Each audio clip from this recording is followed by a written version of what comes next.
अस्सलाम वालेकुम बच्चों, कैसे हैं आप सब? ठीक है ना? मैं सम शुरू करूं उससे पहले मैं कुछ बातें करूंगा आपसे। देखो, हम जो भी पढ़ा रहे हैं, है ना? तो वैसे मैं अगर देखो हम सारे ही सब्जेक्ट पढ़ा रहे हैं, सिर्फ उर्दू और हिंदी को फिलहाल छोड़ दिया जाए तो वो कौन याद करेगा और वो कब याद करोगे? है ना?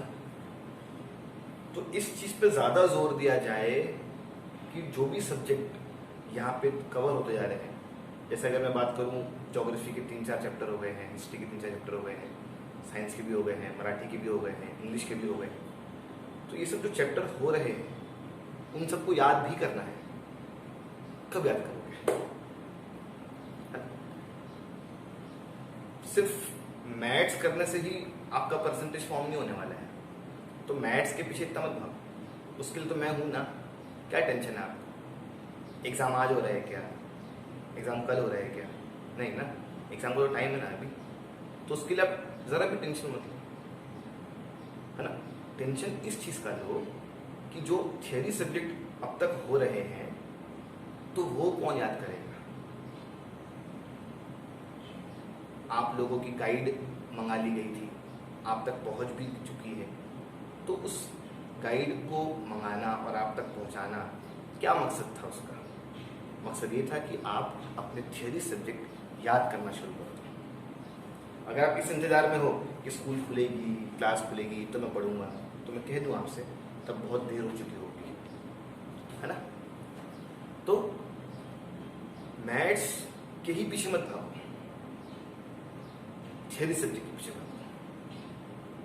जैसे जैसे क्लास में पोर्शन कवर हो रहे हैं वैसे वैसे आप चीजों को याद करके खत्म करो। बाद में होना मैं मैथ्स के लिए जिम्मेदार हूं।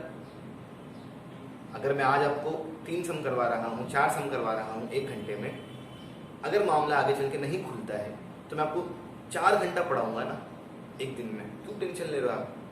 तो मैथ्स का तो आप इतना सा भी टेंशन मत लो, लेकिन थियरी का टेंशन लो। साइंस पढ़ के याद होके खत्म होना चाहिए, हिस्ट्री पढ़ के याद करके खत्म होना चाहिए, geography, PS, Marathi, Hindi, English, ये सब सॉल्व वॉल्व करके खत्म होना चाहिए। बाकी रहा मैथ्स, तो उसके लिए है ना आपकी जैद सर, हाँ? तो उसकी चिंता मत करो, लेकिन इस चीज की फिक्र जरूर पालो कि क्लास में अब तक जितना भी कराया हुआ थियोरेटिकल पार्ट है वो कवर होना चाहिए ना, वो कवर होना चाहिए। अगर मैं ये कह रहा हूं कि मैथ्स के लिए मैं जिम्मेदार हूं तो बाकी सब सब्जेक्ट के लिए आप जिम्मेदार हैं। तो अपनी जिम्मेदारी ईमानदारी से निभाओ। बहुत मजे ले लिए लॉकडाउन के, अब ऐसा ना हो कि पढ़ाई तुम्हारी मजे ले ले, है ना? खैर, सम देखते हैं। मैंने आपको लास्ट टाइम 2.2 स्टार्ट करवाया था, ठीक? उस पूरे 2.2 में हमारे पास 12 सम थे। उस 12 सम में से मैंने आपको शुरुआत के 6 सम करवा दिया था, मैंने आपको स्टेप भी लिखवाया था, मैंने काफी इन डिटेल जा जाके चीजों को सिखाया था। अब वही 6 सम के दम पे 3 सम और हैं। मैं ये नहीं कह रहा हूं कि एग्जैक्टली वो 6 सम है, उसके दम पे, मतलब कंसेप्ट वही होगा, बस थोड़ा लेवल क्या हो जाएगा, अप हो जाएगा। मैंने हमेशा आपसे कहा हूं कि जैसे जैसे आप एक्सरसाइज में आगे बढ़ो चीजें मुश्किल होते हुए जाएगी। तो अगर मैंने मेरे पिछले लेक्चर में 2.2 स्टार्ट करवाया था तो वो आसान सम थे, और अगर आज मैं 2.2 फिनिश करवाने की बात कर रहा हूं तो वो थोड़े से मुश्किल होंगे। आपको सिर्फ और सिर्फ बोर्ड पे एकदम ध्यान से देखना है, दिमाग के जितने खाने हैं ना सब खोल दो, ताकि मैं और मेरा एक्सप्लेनेशन आपके दिमाग तक पहुंच सके। हाँ? अरे सही है, सही है। चलो शुरू करते हैं। अगर वो 2.2 है, तो क्या क्वेश्चन क्या काम देता है? क्वेश्चन कहता है solve the following quadratic equation by factorization method. By factorization method है, सही है।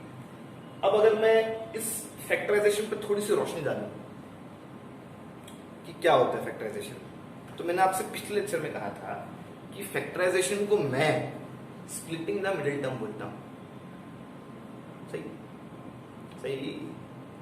जब भी ऐसा समय आए ना, solve the following quadratic equation by factorization method, तो मैंने कहा था, आप मेरा पिछले लेक्चर सुने, कि फैक्टराइजेशन मेथड को मैं, दुनिया पता नहीं क्या कहती, लेकिन मैं स्प्लिटिंग द मिडिल टर्म कहता हूं, सही सही। अब उसमें एक एक्सेप्शन जोड़ दो, सुने सुने कि नहीं सुने। अगर वो फैक्टराइजेशन है तो उसमें मैक्सिमम हिस्सा स्प्लिटिंग का होता है। अगर आपको लगे कि नहीं, अब किसी वजह से या किसी कारण से स्प्लिट नहीं हो रहा है, तो आप आगे चल के कॉमन निकाल सकते हो। और अगर आपको लगे कि नहीं, कॉमन भी नहीं निकल रहा है, तो आप स्क्वायरिंग वाला फॉर्मूला फॉलो कर सकते हो। तो सुने मैंने क्या बोला, सुने मैंने क्या बोला, 2.2 एक्सरसाइज 2.2 मेथड कौन सा है, फैक्टराइजेशन, ठीक है। फैक्टराइजेशन, अगर आपको ऐसा सम आ गया ना, solve the following quadratic equation by using factorization method, तो आप सबसे पहले जोर दोगे splitting the middle term, S for splitting, N for middle term, सही। अगर आपको लगे कि नहीं, स्प्लिट नहीं हो रहा है किसी वजह से, तो आप जोर दोगे कॉमन पे। और आपको लगे कि कॉमन भी नहीं है, तो आप क्या फॉलो करोगे, स्क्वायरिंग वाला कंसेप्ट। आई बात समझ में? फिर आप बोलोगे, आप सोच रहोगे तो पहले क्यों बोले थे फैक्टराइजेशन मतलब स्प्लिटिंग द मिडिल टर्म, है ना। तो मैं कहूंगा फैक्टराइजेशन के जो सम होते हैं ना, उसमें जो मेजॉरिटी फैक्टराइजेशन के जो सम होते हैं, उसमें जो मैक्सिमम हिस्सा है ना, वो किसका होता है, स्प्लिटिंग द मिडिल टर्म का। तो अगर मैं इस एक्सरसाइज की बात करूं, अगर आप देखो अपनी टेक्स्ट बुक में या अपनी गाइड में, तो आपके पास पूरे 12 सम होंगे, 12 सम है। उस 12 सम में से 9 सम स्प्लिटिंग बेस्ड है, 9 सम नंबर 1 से लेके सम नंबर 9 तक, पूरा 12 में से 9 सम स्प्लिटिंग बेस्ड है। अब जो बच गए 3 ना, उसमें से कोई कॉमन का हो जाएगा और कोई स्क्वायरिंग का हो जाएगा। सुने, अब सुने, तो अगर वो फैक्टराइजेशन है तो मैं उसको स्प्लिटिंग द मिडिल टर्म भी बोलता हूं। अगर वो फैक्टराइजेशन है तो मैं उसको स्प्लिटिंग द मिडिल टर्म भी बोलता हूं। लेकिन अगर किसी कारण से स्प्लिट ना हो पाए तो हम क्या करेंगे, कॉमन निकालेंगे। अगर किसी कारण से कॉमन ना निकल पाए तो हम क्या करेंगे, स्क्वायरिंग निकालेंगे। तो जैसे ही मैंने सुना फैक्टराइजेशन, मेरा सबसे पहले दिमाग सोचता है कि चलो स्प्लिट करते हैं, अगर स्प्लिट ना हो पाए तो कॉमन निकालते हैं, अगर कॉमन ना निकल पाए तो हम स्क्वायरिंग के फॉर्मूले से सॉल्व करेंगे। समझ में आ रहे हैं? तो अपने आप को थोड़ा सा अपडेट करो, क्योंकि आज हम लोग कॉमन बेस्ड सम भी सॉल्व करने वाले हैं और स्क्वायरिंग बेस्ड सम भी सॉल्व करने वाले हैं। अगर आप ये सोच रहे हो कि सर पिछले लेक्चर में क्यों नहीं बताया ये सब, तो मैं बोलूंगा पिछले लेक्चर में हमको कॉमन बेस्ड सम था ही नहीं, हमको स्क्वायरिंग बेस्ड सम था ही नहीं। तो जब सम था ही नहीं तो मैंने उसकी आपको जानकारी भी नहीं दिया। सुने, तो जो पिछले लेक्चर तक मैं ये कह रहा था फैक्टराइजेशन मतलब स्प्लिटिंग द मिडिल टर्म, जो पिछले लेक्चर तक मैं ये कह रहा था फैक्टराइजेशन मतलब स्प्लिटिंग द मिडिल टर्म, उसको थोड़ा सा चेंज करने का। अगर वो फैक्टराइजेशन है, क्या बोलोगे, अगर वो फैक्टराइजेशन है तो उसको मैं स्प्लिटिंग से सॉल्व करूंगा। अगर स्प्लिटिंग ना हो तो मैं कॉमन निकालूंगा, अगर कॉमन ना निकले तो मैं स्क्वायरिंग का फॉर्मूला अप्लाई करूंगा। ठीक, अरे ठीक, तो मैं एंड कर रहा हूं। अगर फैक्टराइजेशन लिख के आया तो फर्स्ट पॉसिबिलिटी मैं स्प्लिट कर सकता हूं, अगर स्प्लिट नहीं हुआ तो मैं कॉमन निकाल सकता हूं, अगर कॉमन नहीं निकला तो मैं स्क्वायरिंग का फॉर्मूला यूज कर सकता हूं। सही है, लेकिन सबसे पहले किस पे जोर देने का, स्प्लिटिंग पे। क्योंकि फैक्टराइजेशन पे जो बड़ा हिस्सा है उसमें कौन आता है, स्प्लिटिंग। समझ आ रहा है ना? हम शुरू करें? चलो अब कौन कब अप्लाई होगा, कौन सा कंसेप्ट कब लागू होगा, क्यों नहीं ये लागू होगा, क्यों नहीं वो लागू होगा, वो सब हम सम में जैसे जैसे आएगा वैसे वैसे देखते चलेंगे। अब सम शुरू करते हैं। चलो मैं क्या कर सकता हूं, अगर मैं सम नंबर 9 की बात करूं तो मैं क्या कर सकता हूं? तो आप बोलोगे सर एक ब्रैकेट है, ब्रैकेट के बाहर 2m है, एक बार 2m को इस m से मल्टीप्लाई कर दो और एक बार 2m को इस 24 से मल्टीप्लाई कर दो। इसको मैं कहता हूं अंदर अंदर मल्टीप्लाई। क्या कहता हूं मैं? अंदर अंदर मल्टीप्लाई। चलो इसको इससे मल्टीप्लाई करना है, ऐसा ना देखो 2n into m, इसको इससे मल्टीप्लाई करना है। तो दो के लिए कोई नहीं, दो एज इट इज, m एक बार, m एक और बार, m दो बार। ये तो बहुत बेसिक सा हो गया। यहाँ डायरेक्ट करते हैं, 2m को m से मल्टीप्लाई करना है, 2 के लिए कोई नहीं, 2 एज इट इज, m एक बार, m एक और बार, m दो बार।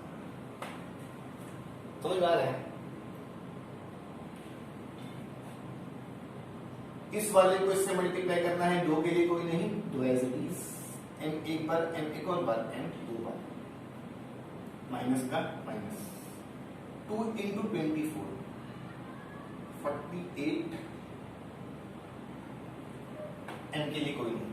अगर मैं इसको अलग से लिखाऊं आपको, देखो 2n into 24, 224 का 48 और m के लिए कोई नहीं। सही है? अब इसको बोलो 50, तू वहां क्या कर रहा है? सब लोग एक तरफ होना चाहिए, स्टैंडर्ड फॉर्म से मैच कराते ना अपन। उसको बोलोगे 50, तू वहां क्या कर रहा है, तू इधर आ जा, तो ये जगह चेंज करके साइन चेंज कर देगा। शिफ्टिंग का क्या नियम है? प्लस वाला माइनस, जगह चेंज, साइन चेंज। उस तरफ मतलब राइट हैंड साइड में 50 हुआ करता था, 50 यहां आ गया, जगह खाली हो गई तो 0 आएगा। जब तक 50 था तो वहां पे 0 नहीं था, लेकिन जैसे ही जगह खाली हुई तो वहां पे क्या आ गया? समझ गया? तो अगर मैं आपसे पूछूं कि मैंने क्या किया तो आप बोलोगे सर आपने अंदर अंदर मल्टीप्लाई किया। क्या बोलोगे आप? सर आपने अंदर अंदर मल्टीप्लाई किया। ठीक है, ठीक है, आगे चलते हैं। अब मुझे बताओ, अगर मुझे स्प्लिट करना है, अगर आपने फैसला कर लिया है कि स्प्लिट करना है, तो आपके स्टेप्स क्या होना चाहिए? आपके स्टेप्स क्या होना चाहिए? सोचो। तो आप बोलोगे सर स्टेप्स होना चाहिए कि सबसे पहले चेक करेंगे कि वो अपने स्टैंडर्ड फॉर्म में है या नहीं। मैंने स्टेप्स दिखाया था, तो देखो स्टैंडर्ड फॉर्म, क्वाड्रेटिक का स्टैंडर्ड फॉर्म क्या होता है? ax square plus bx plus c is equal to 0। ये स्टैंडर्ड फॉर्म होता है ना? तो अगर आपने फैसला कर लिया है कि हाँ अब कुछ करने को नहीं है, चलो स्प्लिट करते हैं, तो स्प्लिट का सबसे पहला स्टेप क्या होता है? हम चेक करते हैं कि लोग अपने स्टैंडर्ड फॉर्म में है या नहीं। तो देखो मैं करो, डिनोमिनेटर एब्सेंट होना चाहिए, डिनोमिनेटर एब्सेंट, सारे लोग लेफ्ट हैंड साइड में होना चाहिए, कुछ इस तरह से कि डिग्री 210। तो देखो सारे लोग एक तरफ है, डिग्री 2, m के ऊपर 2 डिग्रीज 2, m के ऊपर कुछ नहीं, डिग्रीज 1, m ही नहीं 0। तो ये जो आई हुई चीज है वो एग्जैक्ट स्टैंडर्ड फॉर्म से मैच कर रही है। फिर अगर आप कहते हो सर साइन, तो बोलूंगा साइन का कोई टेंशन नहीं, साइन को एक्सेप्शन है, साइन को छूट है, प्लस प्लस रहा तो भी चलेगा, प्लस प्लस के अलावा रहा तो भी चलेगा। तो हाँ लोग अपने स्टैंडर्ड फॉर्म में है, मैं स्प्लिट कर सकता हूं। हाँ लोग अपने स्टैंडर्ड फॉर्म में है, मैं स्प्लिट कर सकता हूं। आगे चलते हैं। अब सुनने का मेरी बात बिल्कुल ध्यान से ना, मैं जैसे ही आगे बढ़ने की सोच रहा हूं ना, मैं जैसे ही आगे बढ़ने की सोच रहा हूं तो मैं देख रहा हूं कि दो हर तरफ है। देखो 2 into 1 2 इंटू 24, 2 इंटू 24। देख रहे हो, जो 2 यहाँ है वही 2 यहाँ भी है और वही 2 यहाँ भी है। तो मैं अपने अगले स्टेप पे जाऊं उससे पहले मैं ये देख रहा हूं कि 2 हर तरफ है। अब जो हर तरफ है उसका हम क्या करते हैं, याद करो अपना चैप्टर नंबर 1 एसेट वाला कंसेप्ट है। जो हर तरफ है उसका हम क्या करते हैं, अब बोलोगे सर जो हर तरफ है उसको हम क्या करते हैं, डिवाइड। तो 2 हर तरफ था तो डिवाइड बाई 2, सही। अब 2 ने 2 काट दिया, क्या बचा, 1m² बचा। क्या बचा, 1m²। अब मैं 1m² को m² भी तो लिख सकता हूं। 1m² लिखो या m² लिखो, बात एक ही है। माइनस का माइनस, 2 ने 2 काट दिया, क्या बचा, 24m। माइनस का माइनस, 2 ने 2 काट दिया, क्या बचा, 25। समझा? अरे समझा।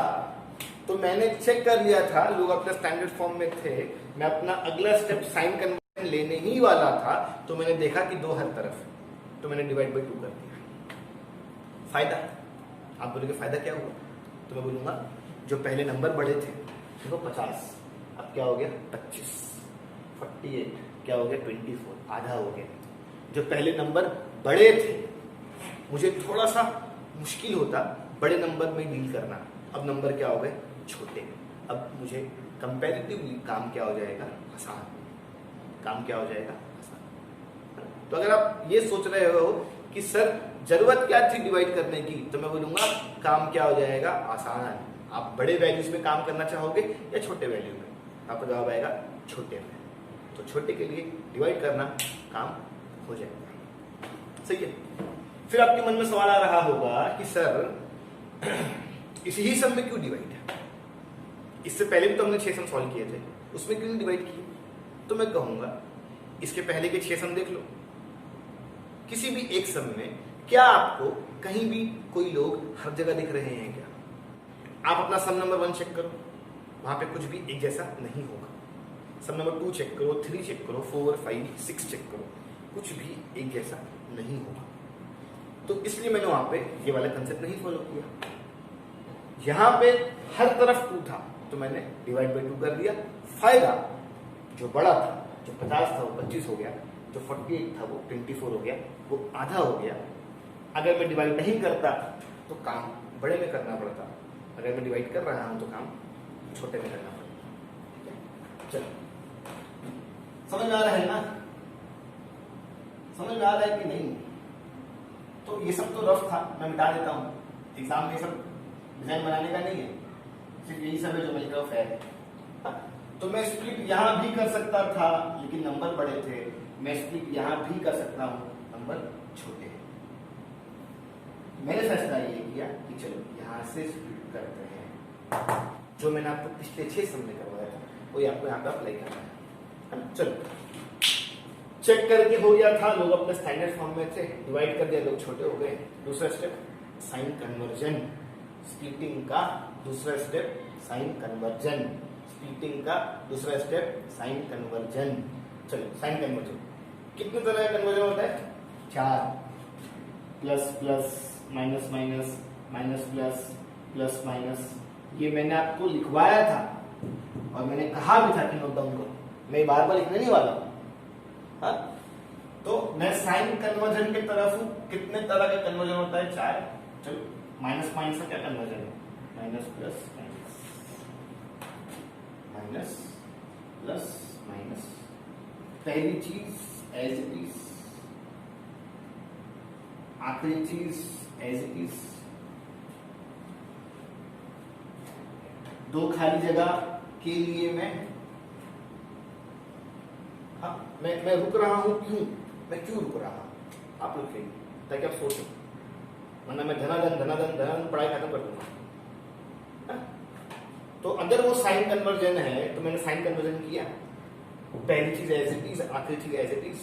2 खाली जगह के लिए मैं 2 टेस्ट पास कर दूंगा, एक मल्टीप्लाई वाला, दूसरा प्लस या माइनस वाला। दो खाली जगह के लिए मैं दो टेस्ट पास करूंगा, एक मल्टीप्लाई वाला, दूसरा प्लस और माइनस होगा। अब मुझे पता लगाना है कि मल्टीप्लाई करके कितना चाहिए, तो आप बोलोगे पहले वाले कोएफिशिएंट को, ये पहला वाला है ना, पहले वाले कोएफिशिएंट आखिरी वाले कोएफिशिएंट से मल्टीप्लाई कर दो। तो पहले में कोएफिशिएंट कुछ नहीं मतलब 1, आखिर में 25, 125 है 25। फिर मैं अगर आपसे पूछूं कि मैं प्लस करूं या मैं माइनस करूं, तो आप बोलोगे सर इसका पता हमें सेकेंड स्टेप की स्टार्टिंग टू साइन से लगता है। तो ये फर्स्ट स्टेप, ये सेकेंड स्टेप की starting two sign, minus plus minus, मैं माइनस करूंगा चाहिए कितना 24 है ना। तो पहला और आखिरी ये बताया कि हमें मल्टीप्लाई करके कितना चाहिए, और जो बच गया बीच में वो ये बताएगा कि प्लस या माइनस करके कितना चाहिए। समझ में आ रहा है? समझ में आ रहा है कि नहीं, है ना। देखो वही 6 सम जो मैंने आपको पिछले लेक्चर में करवाया था वैसे ही सम है, बस एक हल्का सा फर्क हुआ कि पहले लोग अंदर अंदर मल्टीप्लाई हो गए, फिर डिवाइड बाई 2 करके, बाकी सब वही काम है जो मैंने आपको पिछले लेक्चर में करवाया था। चलो, मैं ऐसे दो लोगों की खोज में हूं जिन्हें मल्टीप्लाई किया जाए तो 25 आए हैं, और उन्हीं दो लोगों को जिनको मल्टीप्लाई करके 25 आ रहा है अगर मैं माइनस कर दूं तो 24 आ जाएगा। एकदम सिंपल। मल्टीप्लाई करने पे 25 आना चाहिए, माइनस करने पे 24 आना चाहिए। 25 बन जा, सही ना। 25 को अगर मैं 1 से मल्टीप्लाई करूं तो 25 आएगा, तब बोलोगे हाँ 25 1 जा 25, और अगर मैं 25 में से 1 निकालूं तो 24 बचेगा। तो 25 और 1 वो दो लोग हैं जो मेरी दोनों शर्तें पूरी कर रहे हैं, तो इसमें मैं इनकी एंट्री नहीं आने करवा दूंगा। 25 एंड 1 लोग कौन से हैं? एम वाले। एकदम सिंपल है, एकदम सिंपल है, सब आता है आपको। अब दो खाली जगह थी, मैंने दो टेस्ट पास किया और हिसाब से दो लोगों को भर दिया। अब मेरे पास कितने लोग हैं? 1 2 3 4। मैं इन 4 लोगों का क्या करूं? तो आप बोलोगे जोड़ी बनाओगे। क्या बोलोगे? जोड़ी बनाओगे। मैं इन 4 लोगों का क्या करूं? तो आप क्या बोलोगे? सर आप इन 4 लोगों का जोड़ी बनाओगे। क्यों जोड़ी बनाएंगे? कॉमन निकालने के लिए। चलो कॉमन निकालते हैं। 25 यहाँ है, यहाँ नहीं है, मतलब नंबर की अवेबिलिटी इसके पास है लेकिन नंबर की अवेबिलिटी इसके पास नहीं है, नंबर में से कॉमन नहीं आएगा, छोड़ दो, कोई जोर जबरदस्ती नहीं है। लेकिन अगर मैं बात करूं अल्फाबेट की, तो 2 बार m यहाँ पे है, 1 बार m यहाँ पे है, 1 बार m बाहर, क्या बच गया वो दिखा दो। 2 बार m में से 1 बार m गया, 1 बार m बचा, माइनस का माइनस, 25 और m में से m चला गया, क्या बचा 25। जो ब्रैकेट यहाँ है वो ब्रैकेट यहाँ भी होना ही चाहिए, जो ब्रैकेट यहाँ है वो ब्रैकेट यहाँ भी होना ही चाहिए। इसके बारे में इससे पूछो। +1 m चाहिए था, सिर्फ m है, +1 नहीं, तो जो नहीं है वो बाहर। जो 2 बार है वो 1 बार, जो खुला है वो बंद। 1 बार 0 आप इसको दे दोगे, 1 बार 0 आप इसको दे दोगे। यहां से मुझे m चाहिए, माइनस वाला शिफ्ट होगा प्लस, यहां से मुझे m चाहिए, प्लस वाला शिफ्ट होगा माइनस, और ये आपका आंसर है। समझ में आया? एकदम सिंपल है। मैंने कौन सा नया काम कर दिया मुझे आप ये बताओ। क्या आपने पहली बार सीखा है कि अंदर अंदर मल्टीप्लाई कैसे करते हैं? क्या आपने पहली बार सीखा है कि जो हर तरफ है उसको डिवाइड कैसे करते हैं? क्या आपने पहली बार साइन कन्वर्ट किया? क्या आपने पहली बार कॉमन निकाला? नहीं ना। ये सब काम तो आपने पहले भी कर चुके, तो काहे की परेशानी? हाँ, इसी ही लेक्चर को या मैं कहूँ इसी ही सम को आप फिर से एक बार रिवाइंड करके सुनो, सब समझ में आएगा। सम नंबर 8, वही सारे स्टेप्स लोगे जो आपको मैंने सिखाया। चलो, पहला स्टेप क्या है? अगर वो स्प्लिटिंग द मिडिल टर्म है या अगर आपने फैसला कर लिया है कि नहीं अब तो स्प्लिट ही होगा, तो पहला स्टेप क्या है बताओ जरा। चेक करो कि वो अपने स्टैंडर्ड फॉर्म में है या नहीं। ये अपने स्टैंडर्ड फॉर्म में है। कैसे, क्या होता है स्टैंडर्ड फॉर्म? क्वाड्रेटिक का स्टैंडर्ड फॉर्म क्या होता है? ax² plus bx plus c is equal to 0। ये होता है क्वाड्रेटिक का स्टैंडर्ड फॉर्म। मैच करवाओ, डिनोमिनेटर एब्सेंट होना चाहिए, डिनोमिनेटर एब्सेंट है। सारे लोग लेफ्ट हैंड साइड में होना चाहिए, सारे लोग लेफ्ट हैंड साइड में। कुछ इस तरह से डिग्री 2 1 0। आप चेक करो डिग्री 2 1 0 ही हो। देखो x के ऊपर 2, डिग्री इज 2, x के ऊपर कुछ नहीं, डिग्री इज 1, x ही नहीं, डिग्री इज 0। समझ में आई बात? अरे समझ में आई बात? तो ये जो आई हुई चीज है ये अपने स्टैंडर्ड फॉर्म में है, मैं स्प्लिटिंग कर सकता हूं। अगर ये अपने स्टैंडर्ड फॉर्म में नहीं होता तो पहले मैं इसको उसके स्टैंडर्ड फॉर्म में लेके आता और उसके बाद स्प्लिटिंग करता। सही है? चलो शुरू करते हैं। चेक कर लिया, हाँ लोग अपने स्टैंडर्ड फॉर्म में है। दूसरा step, sign conversion. Minus plus का क्या कन्वर्जन है? आपको याद होना चाहिए, कब तक मैं लिखूं यहां पे। माइनस प्लस का क्या कन्वर्जन है? Minus minus plus. पहली चीज एज इट इज, आखिरी चीज एज इट इज। अब जो दो जगह बच गई है उसके लिए मैं 2 टेस्ट पास करूंगा। अब जो 2 जगह बच गई है उसके लिए मैं 2 टेस्ट पास करूंगा। कौन से टेस्ट?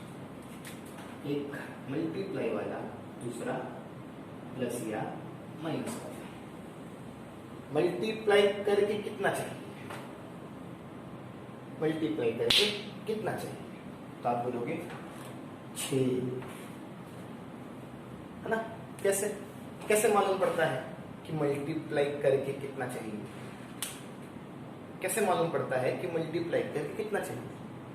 तो आप कहोगे पहले वाले कोएफिशिएंट को लास्ट वाले कोएफिशिएंट से हम मल्टीप्लाई कर देते हैं। तो पहले में 3, आखिरी में 2, 3 2 6। मल्टीप्लाई करके 6 चाहिए। अब प्लस करूं या मैं माइनस करूं इसका पता कैसे चलता है? प्लस करूं या मैं माइनस करूं इसका पता कैसे चलता है? तो आप बोलोगे सेकेंड स्टेप की स्टार्टिंग 2 साइन से पता चलता है कि हम प्लस करें या हम माइनस करें। क्या बोलोगे? सेकेंड स्टेप की स्टार्टिंग 2 साइन से पता चलता है कि हम प्लस करें या हम माइनस करें।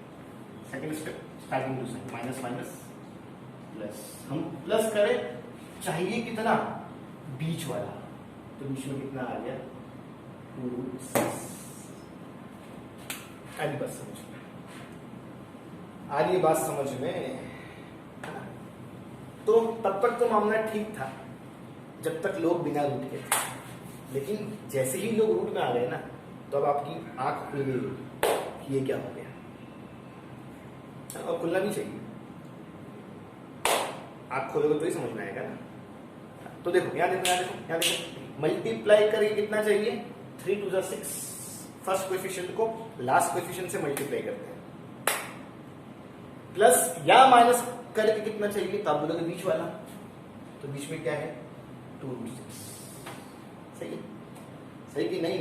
आप सिर्फ 2 नहीं बोलोगे, x के आगे वाला ये पूरा आएगा, है ना? जैसे यहां देखो x² के आगे हम कोएफिशिएंट कहते हैं ना, वैसे ही देख रहे हो? तो x² के आगे वाला हम काउंट करते हैं 3 2 6। वैसे ही x के आगे वाला तो ये पूरा आएगा। समझ में आ रहा है? समझ में आ रहा है? मैं ऐसे 2 नंबर की तलाश में हूं जिन्हें अगर मैं मल्टीप्लाई कर दूं तो 6 आ जाए, और उन्हीं 2 लोगों को अगर मैं जोड़ दूं तो 2 6 आ जाए। एकदम ध्यान से सुनो, सम भारी होने वाला है। हाँ, मैं ऐसे 2 लोगों की तलाश में हूं जिन्हें मल्टीप्लाई कर दूं तो 6 आ जाए, और उन्हीं 2 लोगों को जब मैं प्लस कर दूं तो 2 6 आ जाए। कैसे? अब कैसे? सुनना, मेरी बात सुनना। देखो, जब तक हम सादे नंबर में डील कर रहे थे तब तक ठीक था, अब अगर वो रूट है ना तो हम आसानी के लिए कुछ और लॉजिक अप्लाई करते हैं। सुनना तुम ध्यान से ना कि मैं क्या बोलता हूं। अगर वो रूट बेस्ड सम है तो पहले मैं यहां से यहां जाता था, फर्स्ट टू सेकेंड। पहले मैं मल्टीप्लाई वाले फैक्टर ढूंढता था, बाद में मैं प्लस और माइनस को मैच करवाता था। लेकिन अगर लोग रूट में है ना तो मैं उल्टा करूंगा। पहले मैं प्लस और माइनस वाले के फैक्टर ढूंढ के लाऊंगा, बाद में मल्टीप्लाई को मैच करवाऊंगा। याद रखो, देखो चीजों को आसान बनाने के लिए कुछ ना कुछ तो हमको तिगड़म लॉजिक तो अप्लाई करना ही होगा, तब जाके चीज आसान बनती है। अगर आप एक ही तरीके से हर एक को सोचोगे तो आप कभी सक्सेस नहीं हो पाओगे, है ना। तो जब तक लोग सादे थे, जब तक रूट का इन्वॉल्वमेंट नहीं था, तो मैं पहले मल्टीप्लाई वाले फैक्टर ढूंढ के लाता था, बाद में मैं प्लस और माइनस मैच करवाता था। अब अगर रूट इन्वॉल्व है तो मैं थोड़ा उल्टा सोचूंगा, पहले मैं प्लस और माइनस वाले फैक्टर ढूंढ के लाऊंगा, बाद में मल्टीप्लाई को मैच करवाऊंगा। ऐसा करने से शायद सम थोड़ा साइंस सॉल्व हो जाए, है ना। चलो, तो मुझे ऐसे दो लोग चाहिए जिन्हें जोड़ दिया जाए तो 2√6 आए, है ना। मैं ऐसे दो लोगों की खोज में हूं जिन्हें अगर मैं जोड़ दूं तो कितना आए, 2√6 आए। मैं बोलता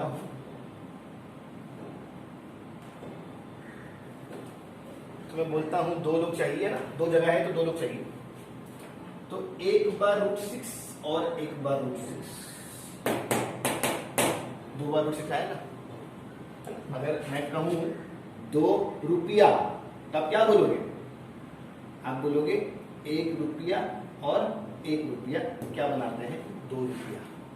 वैसे ही अगर मैं खोज में हूं कि प्लस करके 2√6 आए तो कैसे, वो कौन से दो लोग होंगे जो प्लस करके 2√6 बनाएंगे, तो आप बोलोगे 1√6 1√6 2√6। अगर यहां नहीं समझ में आ रहा है तो यहां आ जाओ, 2 रुपया कैसे बनता है, 1 रुपया 2 रुपया।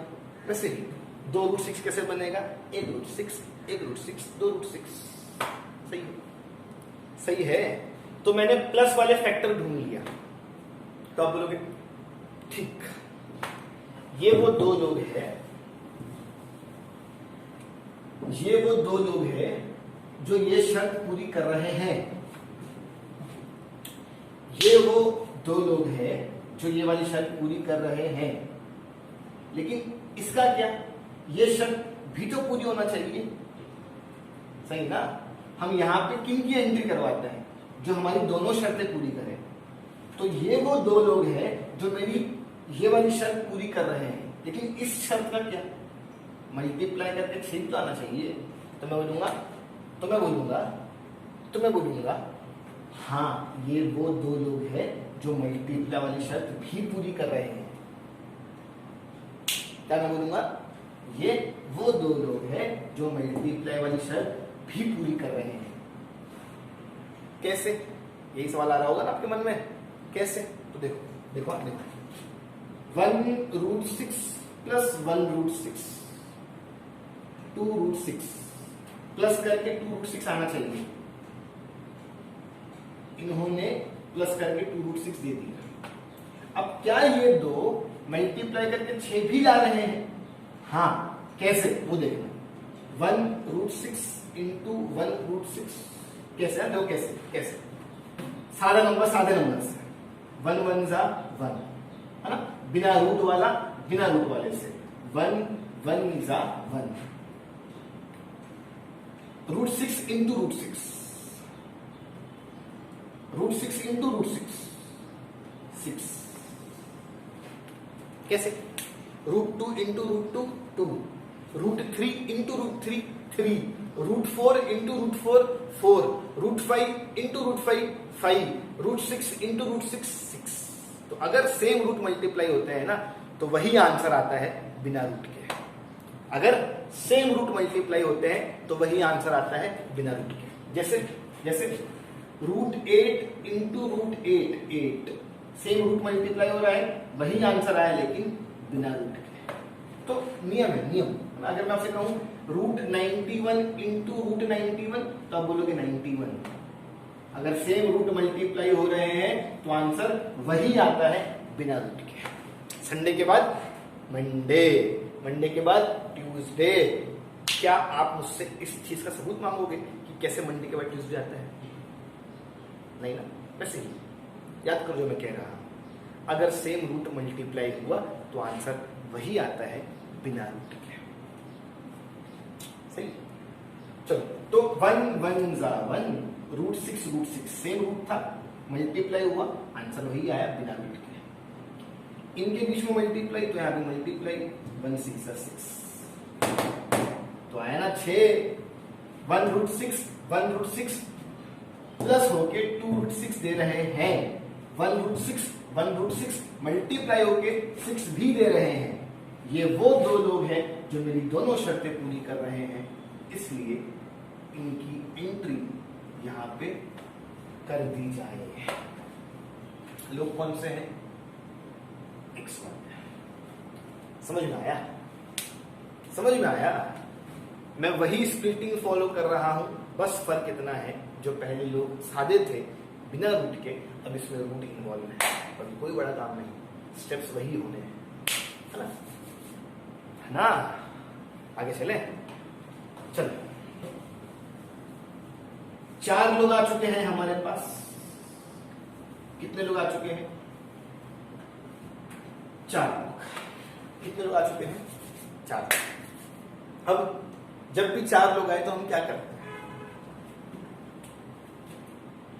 अरे बोलो, जब भी 4 लोग आए तो हम क्या करते हैं? हम ग्रुप बनाते हैं। क्यों ग्रुप बनाते हैं?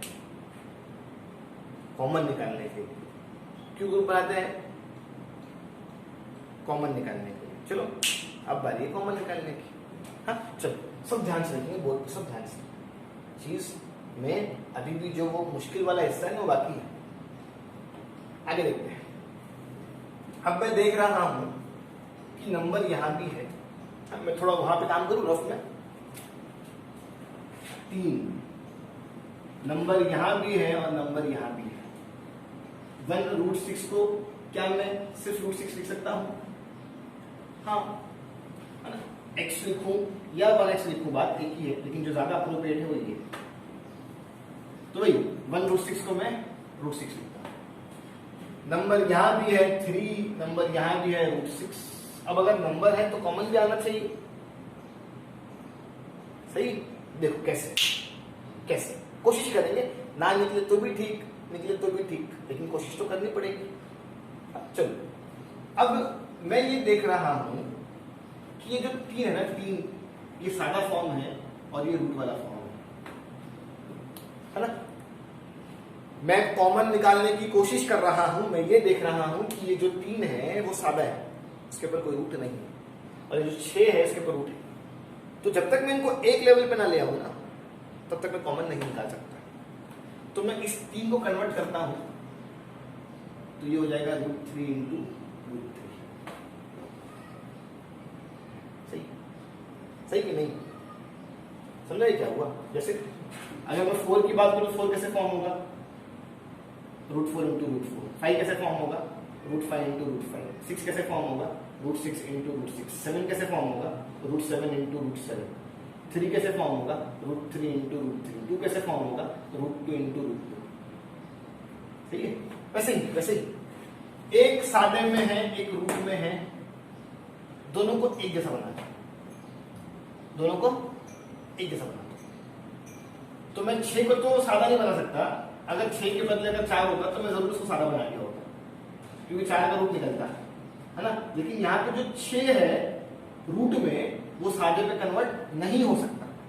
तो अगर ये सादा नहीं बन रहा है तो इसी को रूट बना दो। कैसे? अब बोलोगे 3 कैसे बनता है? √3। और आपको मेरा एक्सप्लेनेशन याद भी तो होगा। रूट वाले, सेम रूट वाले अगर मल्टीप्लाई होते तो आंसर वही आता है बिना रूट के। समझ में आ रहा है? समझ में आ रहा है? तो नंबर यहां भी था, नंबर यहां भी था। मैंने कोशिश किया कॉमन निकालने की, कोशिश करने का, नहीं निकला तो भी ठीक, निकला तो भी ठीक, लेकिन कोशिश करनी। तो देखा एक सादा है एक रूट है, रूट वाला तो कन्वर्ट होगा नहीं, कुछ भी कर लो रूट वाला सादे में कन्वर्ट होगा नहीं। 6 है, 6 का रूट नहीं निकलता है, रूट वाला सादे में कन्वर्ट नहीं होगा, इसको रूट पे कन्वर्ट कर दो। तो 3 का रूट फॉर्म क्या है, √3 इंटू √3। सही। अब 6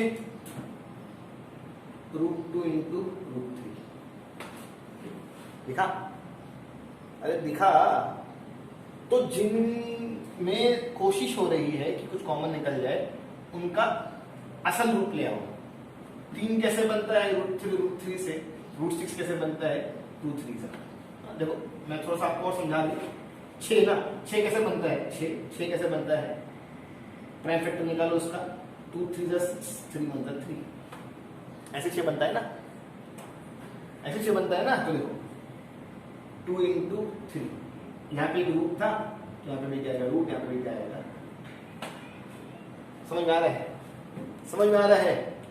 अब देखो जरा ध्यान से देखना, 3 के पास जो लोग है, या मैं कहूं 3 कैसे बना और √6 कैसे बना, 3 कैसे बना और √6 कैसे बना, उनमें कुछ कॉमन दिखा। अरे उनमें कुछ कॉमन दिखा, तब बोलोगे हाँ सर दिखा, है ना। तो 3 कैसे बना उसको देखो, √6 कैसे बना उसको देखो, और उनमें चेक करो कुछ कॉमन है क्या, तब बोलोगे हाँ जो √3 यहाँ है वो √3 यहाँ भी है। और अगर वो √3 कॉमन दिखाई दे रहा है तो उसे बाहर ले लो। सही है, मैंने कोशिश किया, मुझे कॉमन दिखाई दिया और मैंने कॉमन ले लिया। फिर उसके बाद ये तो बात रही नंबर की। अब अल्फाबेट पे आ जाओ। x 2 बार, x 1 बार, x 1 बार बाहर, ये कॉमन निकल गया। क्या निकल गया, कॉमन निकल गया। अब जो बच गया उसको अंदर दिखा दो। 3 कैसे बना था, 2 बार √3 से। 3 कैसे बना था, 2 बार √3 से, 1 बार √3 गया, तो 1 बार √3 बचेगा ना। अरे बचेगा कि नहीं, है ना। आपके पास 4 रुपया है और मैंने 2 रुपया ले लिया, तो आपके पास कितना बचा, 2 रुपया, है ना। वैसे ही 3 कैसे बना था, 2 बार √3 से। अगर 1 बार √3 चला गया तो 1 बार √3 दिखेगा ना। x 2 बार में से 1 बार x चला गया तो 1 बार x दिखेगा, माइनस का माइनस। 1 √6 को मैं जो √6 पढ़ रहा था, उस √6 में से √3 चला गया, क्या बचा, √2। x था चला गया, x दिखने वाला नहीं। अब खत्म। जो ब्रैकेट यहां है वो ब्रैकेट यहां भी होना ही चाहिए, है ना। मैंने हमेशा कहा हूं जो ब्रैकेट यहां है वो ब्रैकेट यहां भी होना ही चाहिए। इसके बारे में इससे पूछो, ऐसे होता है ना, इसके बारे में इससे पूछो। हाँ चलो देखते हैं इसको मैं थोड़ा साफ लिख दूं। देखो √6 कैसे बनता है, √6 √2 और √3 से बनता है। अगर √3 दिखाई दे रहा है तो क्या नहीं दिखाई दे रहा है, √2 नहीं दिखाई दे रहा है, और जो नहीं दिखाई दे रहा है वो बाहर। सुने, अरे सुने, वापस देखो, बात हो रही थी कि इसके बारे में इससे कुछ। 1 को छोड़ दो, 1 रहेगी भी 1 ही है, 1 नहीं रहेगी भी 1 ही है, तो 1 को छोड़ दो। √6 कैसे बनता है, √3 और √2 से। √3 दिखाई दे रहा है ना, क्या नहीं दिखाई दे रहा है, √2। तो जो नहीं दिखाई दे रहा है वो बाहर, या जिस चीज की कमी है वो बाहर। एक बार फिर सुनिए, √6 की मैं खोज में हूं। √6 कैसे बनता है, √2 और √3 से। √6 कैसे बनता है, √2 और √3 से। √3 दिख रहा है, क्या नहीं दिख रहा है, √2 नहीं दिख रहा है, जो नहीं दिख रहा है वो बाहर। सही है, चलो 6 चाहिए था, हाँ 2 3 6। x चाहिए था, हाँ x। माइनस चाहिए था, माइनस। अगर आप इसको अंदर अंदर मल्टीप्लाई करोगे ना तो आपको ऊपर वाले लोग मिलेंगे और आप सही हो। आप देखो चेक भी कर सकते हो, देखो √2 इंटू √3 √6 x वाले लोग √2 इंटू √2 2। तो ऊपर वाले लोग मुझे दिखाई दे रहे हैं, हाँ मैं सही हूं। साइन मैच करवा लो, minus plus minus minus minus plus. तो जब मैंने अंदर अंदर लोगों को मल्टीप्लाई किया मुझे ऊपर वाले लोग दिखाई दे रहे हैं, हाँ मैं सही हूं। अब खत्म। जो 2 बार है वो 1 बार, जो खुला है वो बंद। ऐसे होता है ना, जो 2 बार है वो 1 बार, जो खुला है वो बंद है। 1 बार 0 इसको दे दो, 1 बार 0 इसको दे दो। इन सब में से x चाहिए, माइनस वाला गया, प्लस मल्टीप्लाई वाला गया, डिवाइड। इन सब में से x चाहिए, माइनस वाला गया, प्लस मल्टीप्लाई वाला गया, डिवाइड। मुझे x मिल गया, यही क्या है मेरा आंसर। समझ आ रहा है? देखो मैं कोशिश कर रहा हूं, आप भी कोशिश करो। 10 बार 20 बार 30 बार लिख के देखो, तब तक लिखो जब तक हाथ नहीं बैठ जाता। इसी ही तरह का ये सम है, इसको भी देख लेते हैं।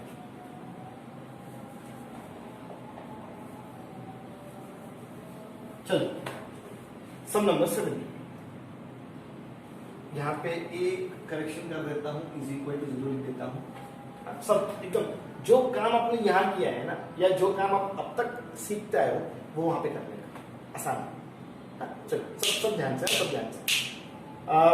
फैक्टराइजेशन मेथड, अगर वो फैक्टराइजेशन कहता है तो सबसे पहले मैं स्प्लिटिंग की सोचता हूँ, और अगर किसी वजह से स्प्लिटिंग नहीं हो पाता है तो मैं अपने आप को शिफ्ट करूंगा कॉमन पे, तो मैं अपने आप को शिफ्ट करूंगा स्क्वायरिंग पे। लेकिन सबसे पहले अगर उसने बोला फैक्टराइजेशन तो सबसे पहले मैं क्या सोचूंगा, स्प्लिटिंग। स्प्लिटिंग का पहला स्टेप चेक करो कि वो लोग अपने स्टैंडर्ड फॉर्म में है या नहीं। लोग अपने स्टैंडर्ड फॉर्म में है, डिनोमिनेटर एब्सेंट, सारे लोग एक तरफ, डिग्री x के ऊपर 2, x के ऊपर कुछ नहीं 1, x ही नहीं 0। तो लोग अपने स्टैंडर्ड फॉर्म में है, मैं स्प्लिटिंग स्टार्ट करता हूं। पहला स्टेप हो गया स्प्लिटिंग का। दूसरा step sign conversion, plus plus का प्लस प्लस प्लस। पहली चीज एज इट इज, आखिरी चीज एज इट इज। 2 खाली जगह के लिए मैं 2 टेस्ट पास करूंगा। बोलो बोलो, 2 खाली जगह के लिए मैं 2 टेस्ट पास करूंगा। 2 खाली जगह के लिए मैं 2 टेस्ट पास करूंगा। पहला टेस्ट मल्टीप्लाई वाला, दूसरा टेस्ट प्लस और माइनस वाला। पहला टेस्ट मल्टीप्लाई वाला, दूसरा टेस्ट प्लस और माइनस वाला। मल्टीप्लाई करके कितना चाहिए, फर्स्ट कोएफिशिएंट को लास्ट कोएफिशिएंट से मल्टीप्लाई करेंगे। चलो फर्स्ट कोएफिशिएंट को लास्ट कोएफिशिएंट से मल्टीप्लाई करेंगे। 5 के लिए कोई नहीं, 5 एज इट इज, √2 2 मल्टीप्लाई करके 10 चाहिए। मैं सिखाया हूं मैंने अभी पिछले सम में, सादा नंबर से। तो अगर ये मल्टीप्लाई हो रहा है तो 5 के लिए कोई नहीं, तो 5 एज इट इज, और √2 इंटू √2 2, सेम रूट मल्टीप्लाई होगा तो आंसर आएगा बिना रूट के, है ना। तो √2 इंटू √2 2, 5 to 10। तो मल्टीप्लाई करके 10 चाहिए, 10 मल्टीप्लाई करके 10 चाहिए। अब प्लस करूं या माइनस करूं, प्लस करूं या माइनस करूं, तब बोलोगे दूसरे स्टेप की starting 2 sign, plus plus plus करो और चाहिए कितना, 7। चाहिए कितना, 7। मैं ऐसे 2 लोगों की खोज में हूं जिन्हें मल्टीप्लाई करूं तो 10 आ जाए, और प्लस करूं तो 7 आ जाए। मैं ऐसे 2 लोगों की खोज में हूं जिन्हें मल्टीप्लाई करूं तो 10 आ जाए और प्लस करूं 7 आ जाए। बताओ दोनों कौन से? अरे बताओ, 5 2 10।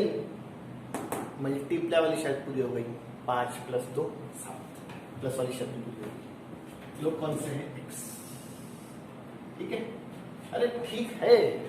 कितने लोग आ गए, 4 लोग। क्या करते हैं अपन? अरे क्या करते हैं अपन? कॉमन निकालते हैं। कॉमन निकाले। अब अगर मैं कॉमन की बात करूं तो देखो यहाँ पे √2 है और 5 है। 5 कैसे बनता है? रूट के फॉर्म में। तो आप बोलोगे √5 इंटू √5। ये कैसे कन्वर्ट होगा? तो आप बोलोगे √2 इंटू √1। सही। क्या इनमें कुछ कॉमन है? मैंने 5 को भी रूट के फॉर्म में ले आया, मैंने √2 को भी रूट के फॉर्म में ले आया, लेकिन क्या इनमें कुछ कॉमन है? √5 यहां नहीं, √2 यहां नहीं, इनमें कॉमन कुछ भी नहीं। तो अगर मैंने दो लोगों को चुना हूं इस सोच से कि मैं कॉमन निकालूंगा, मैंने कोशिश किया, जो कोशिश मैंने यहां किया था, जैसी कोशिश मैंने यहां किया था, सेम कोशिश मैं यहां भी कर रहा हूं।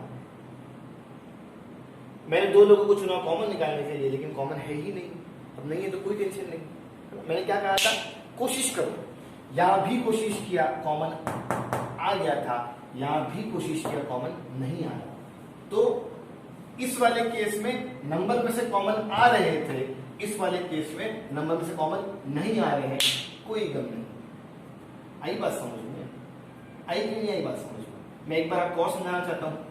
√2 और 5 में से कॉमन चाहिए। 5 को मैं रूट बना सकता हूं, लेकिन √2 को मैं सादा नहीं बना सकता। तो 5 का रूट फॉर्म क्या होगा? √5 इंटू √5, और इसका क्या रहेगा? √2 इंटू √1।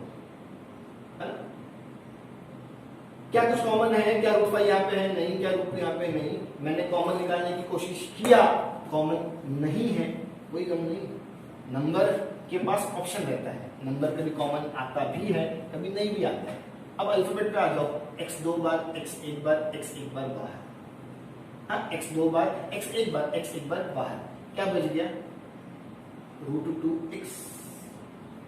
√2x पूरा अक्खा बचा। 5x में से x गया तो क्या बचा? 5। जो ब्रैकेट यहां है वो ब्रैकेट यहां भी होना ही चाहिए। जो ब्रैकेट यहां है वो ब्रैकेट यहां भी होना ही चाहिए। इसके बारे में इससे पूछो, इसके बारे में इससे पूछो। 2 कैसे बनता है? √2 इंटू √2 से बनता है। 2 कैसे बनता है? √2 इंटू √2 से बनता है। 4 कैसे बनता है? √4 इंटू √4 से बनता है। 5 कैसे बनता है? √5 इंटू √5 से बनता है। वैसे ही 2 कैसे बनता है? √2 इंटू √2 से बनता है। तो अगर मैं 2 की खोज में हूं, अगर मैं 2 की खोज में हूं, तो 2 कैसे बनता है? 2 बार √2 से। तो एक बार तो √2 दिखाई दे रहा है, एक बार तो √2 दिखाई दे रहा है, एक बार √2 नहीं दिखाई दे रहा है, और जो नहीं दिखाई दे रहा है वो बाहर। समझे? अबे समझे? 2 कैसे बनता है? 2 बार √2 से। अगर मैं 2 की खोज में हूं तो एक बार √2 दिखाई दे रहा है, एक बार √2 नहीं दिखाई दे रहा है। 2 कैसे बनता है? 2 बार √2 से। एक बार √2 दिखाई दे रहा है, और जो एक नहीं दिखाई दे रहा है वो बाहर। 2 √2 इंटू √2 2, x का x 2 भी दिखाई दे रहा है, x भी दिखाई दे रहा है। क्या नहीं दिखाई दे रहा है? अब जरा बाहर वालों को अंदर अंदर मल्टीप्लाई करो, देखो आपको ऊपर के लोग दिखाई दे रहे हैं क्या? अगर हाँ तो आप यहां तक सही है ना। x into √2 into x, √2x, x into 5x, √2 2, x का x, √2 into 5 √2 plus plus plus plus plus plus. हाँ, नीचे जब मैं अंदर अंदर मल्टीप्लाई कर रहा हूं मुझे ऊपर के लोग दिखाई दे रहे हैं। मैं सही। खत्म, सम खत्म। आपको आता है जो 2 बार है वो 1 बार, जो खुला है वो बंद। 1 बार 0 इसको दे दो, 1 बार 0 इसको दे दो। इन सब में से x चाहिए, प्लस वाला माइनस, मल्टीप्लाई वाला डिवाइड। इन सब में से x चाहिए, प्लस वाला माइनस। ये आपका x मिल गया और आपका सम खत्म। सम में सोच बहुत गहरी है। हाँ, मैं मानता हूं कि थोड़ा मुश्किल हुआ होगा आपको समझने में, लेकिन इसे अगर आप रिपीटेडली बार बार सॉल्व करोगे ना, आज ही बैठ जाओ और एक बार मेरा लेक्चर सुनो, फिर कोशिश करो सॉल्व करने की, फिर हल्का सा जहां नहीं आए फिर से लेक्चर सुनो और फिर से सॉल्व करो। एक ही सम को अगर आप 10 बार दोहरा दोगे ना तो देखो कैसे नहीं आएगा। मैंने हमेशा कहा हूं कि शुरुआत में कुछ चीजें मुश्किल होती है, लेकिन अगर उसको प्रॉपरली ध्यान से सुना जाए और समझ समझ के सॉल्व किया जाए तो वो मुश्किल आसान हो जाएगी। तो मैं मानता हूं कि हाँ थोड़े से सम होंगे मुश्किल, लेकिन उस मुश्किल को आसान करने के लिए रास्ता भी तो है। तो आप सॉल्व करना बार बार। अब हम चलते हैं हमारे अगले 3 सम पे। 3 सम और है बोर्ड पे। और मन बात क्या है कि मैंने आपको अब तक 9 सम करवा दिया, सारे ही 9 सम ना जो थे वो स्प्लिटिंग बेस्ड थे। अब ये जो 3 सम है इसमें एक भी सम में स्प्लिटिंग नहीं इस्तेमाल होगा। अब बोलोगे ये क्या होगा, है ना? तो सुनो, एकदम ध्यान से सुनना, एकदम ध्यान से। जो मैंने कहा था कि वो सस्पेंस में लास्ट में खोलूंगा, अब मैं वो सस्पेंस आपको जाहिर कर रहा हूं। देखिए, अगर वो फैक्टराइजेशन है तो आप सोचो कि हाँ स्प्लिटिंग करना है। अगर वो फैक्टराइजेशन है तो आप सोचो कि हाँ सबसे पहले स्प्लिटिंग करना है, लेकिन स्प्लिटिंग करने की शर्त होती है। अगर आप फैक्टराइजेशन में लोगों को स्प्लिट करना चाह रहे हो तो स्प्लिटिंग की शर्त ये है कि दिया हुआ क्वेश्चन में जो फॉर्म है वो ट्राइनोमियल फॉर्म होना चाहिए। क्या होना चाहिए? ट्राइनोमियल, है ना? तो अगर फैक्टराइजेशन लिख के आया तो आप सबसे पहले सोचो कि हाँ अपने को स्प्लिटिंग करना है, हाँ अपने को स्प्लिटिंग करना है। लेकिन स्प्लिटिंग की भी एक शर्त होती है, अगर किसी को स्प्लिट होना है ना तो वो जो दिया हुआ क्वेश्चन है वो कौन से फॉर्म में होना चाहिए? ट्राइनोमियल फॉर्म में होना चाहिए। लोग कितने होना चाहिए? 3। तो आप सम नंबर 1 चेक करो, आपको 3 टर्म दिखाई देगा। सम नंबर 2, सम नंबर 3, 4, 5, 6, 7, 8, 9 तक आपको 3 टर्म दिखाई दे रहा होगा। लेकिन अब अगर देखो आप देखो 2 टर्म 2 टर्म 2 टर्म। तो फैक्टराइजेशन में आप सोचो कि हाँ आपको स्प्लिट करना है, लेकिन स्प्लिट कब? जब 3 टर्म। और अगर 3 टर्म नहीं है, 3 टर्म नहीं है तो आप स्प्लिट की तरफ नहीं सोचोगे। तो ये जो बोर्ड पे 3 सम है ना, यहाँ पे स्प्लिटिंग वाला कंसेप्ट नहीं लागू होगा। क्यों नहीं लागू होगा? क्योंकि यहाँ पे 3 टर्म नहीं है। फिर अगर आप सोचते हो कि सर तो क्या हुआ 3 टर्म नहीं है, हम वो मिसिंग एंट्री वाले कंसेप्ट से तो 3 टर्म ला सकते हैं ना? बोलूंगा नहीं, आप दिए हुए क्वेश्चन को चेंज नहीं कर सकते। क्वेश्चन अगर 2 टर्म दिया है तो क्वेश्चन चाह रहा है कि आप 2 टर्म से ही काम करो। अगर आप उस गिवन क्वेश्चन में चेंज करोगे ना तो सम रॉन्ग हो जाएगा। ठीक? अरे ठीक, तो समझ में आया? अगर वो फैक्टराइजेशन है उसमें अगर मैं स्प्लिट कर रहा हूं तो स्प्लिटिंग करने की क्या शर्त है? अगर किसी को स्प्लिटिंग करना है अंडर फैक्टराइजेशन मेथड तो ये जरूरी है कि जो दिया हुआ क्वेश्चन है उसके पास 3 टर्म होना चाहिए। यहाँ पे देखो 3 टर्म नहीं है, ना तो मैं यहाँ स्प्लिट करूंगा, ना तो मैं यहाँ स्प्लिट करूंगा, ना तो मैं यहाँ स्प्लिट करूंगा। अब अगर मैं स्प्लिटिंग को ना कह रहा हूं तो मेरा अगला कंसेप्ट कॉमन, और अगर मैं कॉमन को भी ना कह रहा हूं किसी वजह से तो मेरा अगला स्टेप होगा स्क्वायरिंग। समझ में आया? तो अगर वो फैक्टराइजेशन है, अगर वो फैक्टराइजेशन है तो मैं सबसे पहले स्प्लिटिंग को चेक करूंगा। अगर स्प्लिटिंग ना हो तो मैं कॉमन को चेक करूंगा। अगर कॉमन ना हो तो मैं स्क्वायरिंग को चेक करूंगा। इन 3 में कुछ ना कुछ तो हो ही जाएगा, इसके बाद चौथा मेथड नहीं। चलो, स्प्लिटिंग 2 लोग हैं, स्प्लिटिंग नहीं होगा, मैं कॉमन की तरफ बढ़ता हूं। अगर कॉमन निकालना है तो सारे लोग एक तरफ, प्लस वाला माइनस। कौन सा बड़ा काम किया? बहुत बड़ा काम किया क्या? नहीं, प्लस वाला माइनस। कॉमन अभी तक तो कॉमन निकाल रहे थे स्प्लिटिंग में। कॉमन 7 कैसे बनता है? 7 बनता है। 21 कैसे बनता है? 7 3 सा, है ना? 2 टीम है, 7 कैसे बनता है? 7 1 सा। 21 कैसे बनता है? 7 3 सा। क्या 7 का साउंड दोनों के पास है? हाँ, 7 बाहर। ये तो नंबर वाले हो गए। अब अल्फाबेट वाले m स्क्वायर m 2 बार, m 1 बार, m 1 बार बाहर। 7 था, 7 चला गया, 7 दिखने वाला नहीं। m 2 बार था, 1 बार चला गया, 1 बार दिखेगा। 21 7 और 3 से बनता था, 7 चला गया, 3 बचा। m था, m चला गया, m दिखने वाला नहीं। कॉमन कॉमन कॉमन कोई बड़ा काम नहीं है। आपने स्प्लिटिंग के 9 सम में हर सम में कॉमन निकाला है, बस उसी का एक टूटा हुआ पार्ट है। कॉमन निकल गया, फिर आप क्या करोगे? फिर आप क्या करोगे? 2 लोग हैं, बीच में कुछ नहीं मतलब मल्टीप्लाई। 2 लोग हैं, बीच में कुछ नहीं मतलब मल्टीप्लाई। 2 लोग हैं, बीच में कुछ नहीं मतलब मल्टीप्लाई। मल्टीप्लाई ना। अब मैं क्या करूंगा? मैं बोलूंगा 7m, तू भी एक बार 0 ले ले। m-3 तू भी एक बार 0 ले ले। जैसे जैसे जैसे अगर आपको स्प्लिटिंग याद है और आपको 2 ब्रैकेट आया, तब क्या करते हो? आप क्या बोलते हो?